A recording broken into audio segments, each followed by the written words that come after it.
Pemirsa, Presiden Jokowi menegaskan dalam mengelola krisis saat ini antara urusan kesehatan dan juga ekonomi harus tetap seimbang agar semua dapat dikerjakan bersamaan.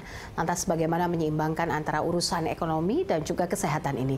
Perlukah pemerintah akhirnya membentuk gugus tugas ekonomi sendiri?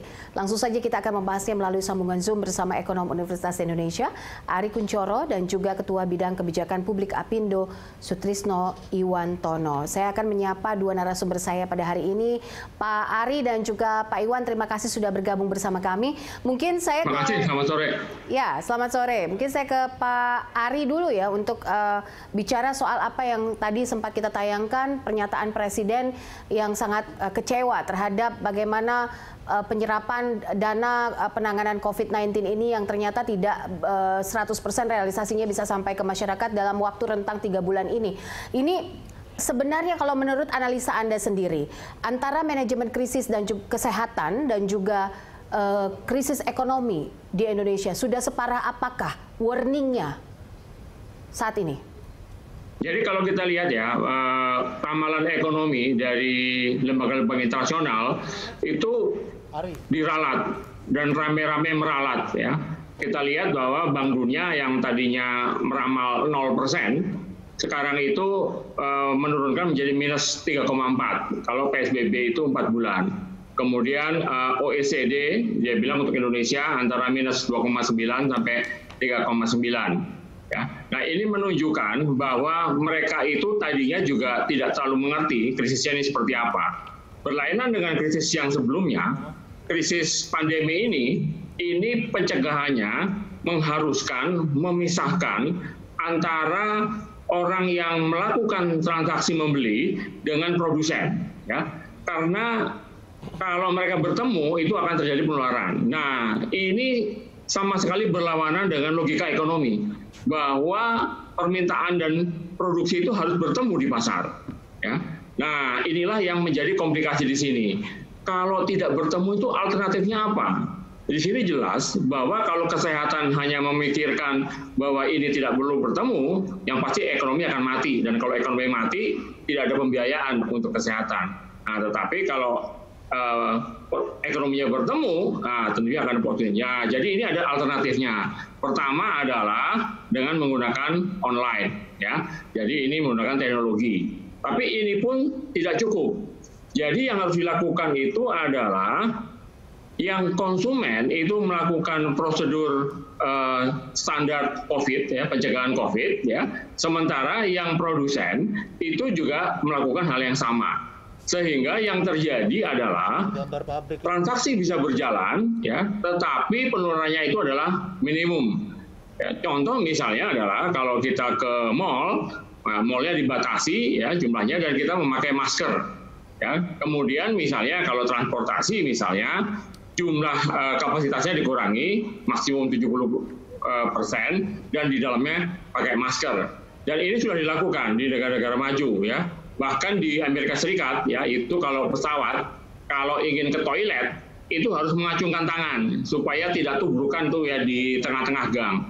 Jadi ini memerlukan kreativitas, ya. Jadi baik dari sisi ekonomi maupun sisi kesehatan ini harus duduk bersama, bertemu, menemukan cara yang paling tepat untuk menemukannya.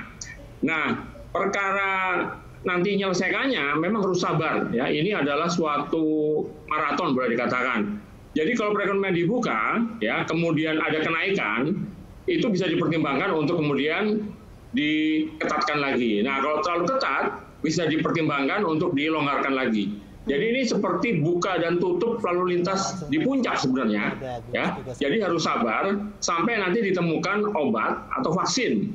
Ya, sampai sekarang ini belum ada. Jadi satu-satunya cara untuk mencegahnya adalah containment. Ya, jadi yang disampaikan Bapak Presiden tadi adalah sebenarnya adalah kita bisa melakukannya, hanya saja caranya itu sekarang beda. Ya. Makanya ada istilah kenormalan baru yang sebenarnya itu harus diterjemahkan lagi.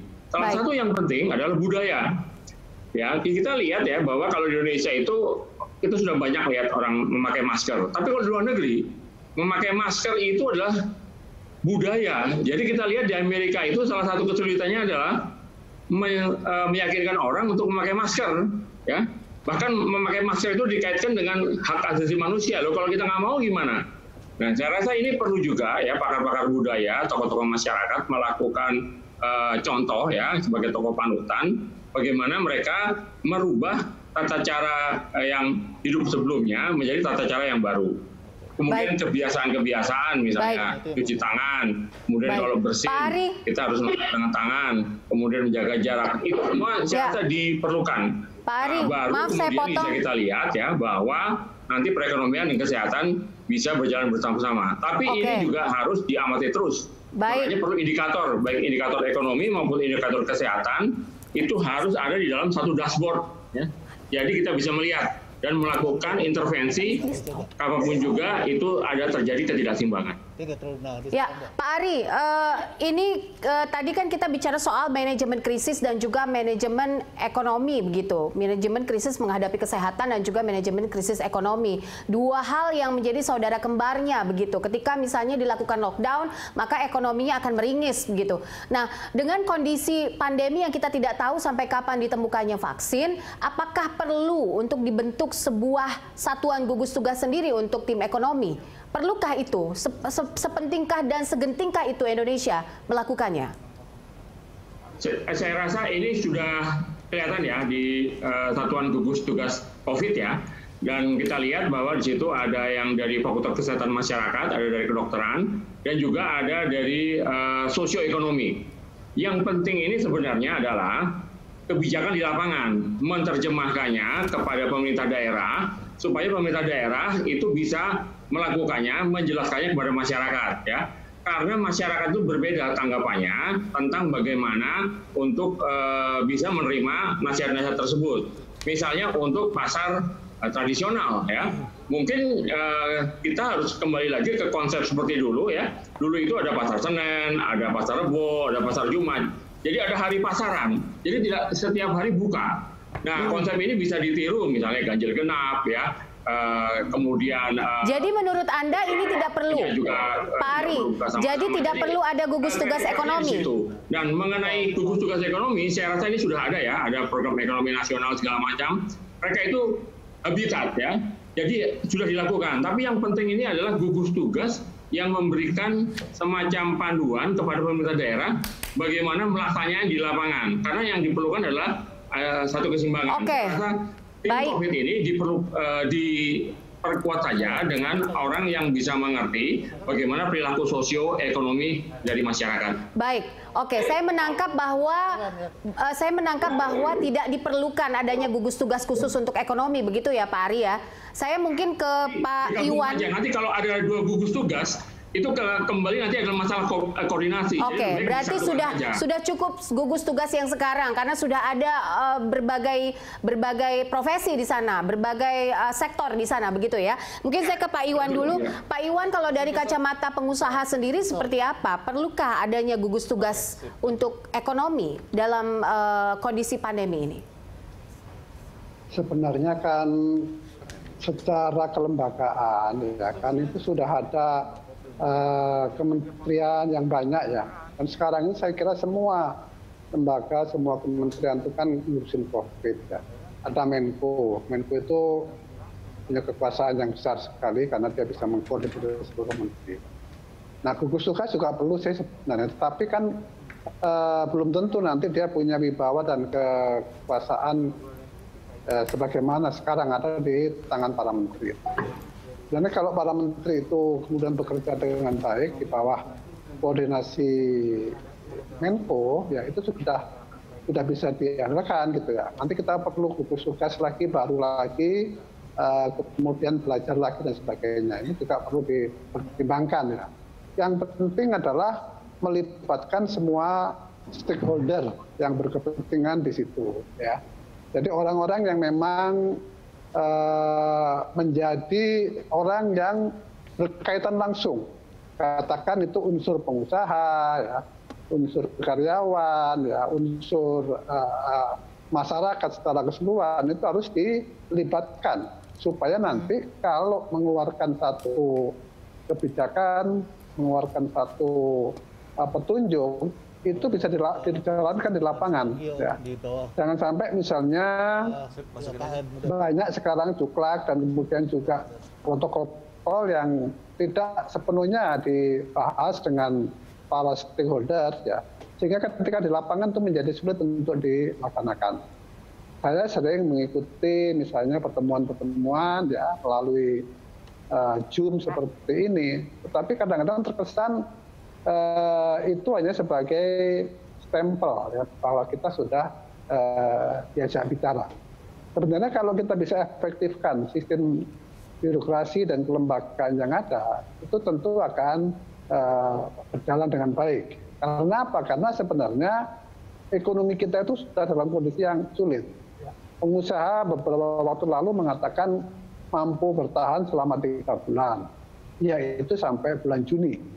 Tapi fakta di lapangan menunjukkan bahwa belum sampai akhir Juni, ini cash flow dari pengusaha sudah kering.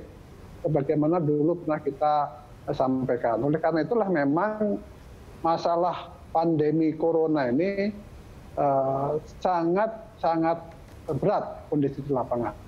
Saya khawatir ya dari bencana kesehatan yang sekarang sudah berubah menjadi krisis ekonomi, ini akan diikuti dengan bencana kelaparan. Kenapa demikian? Karena pertama ya daya beli masyarakat sudah turun. Saya kira kalau Presiden Jokowi mengatakan katakan anggaran kesehatan baru 1,53%, itu sungguh-sungguh sangat menyedihkan gitu.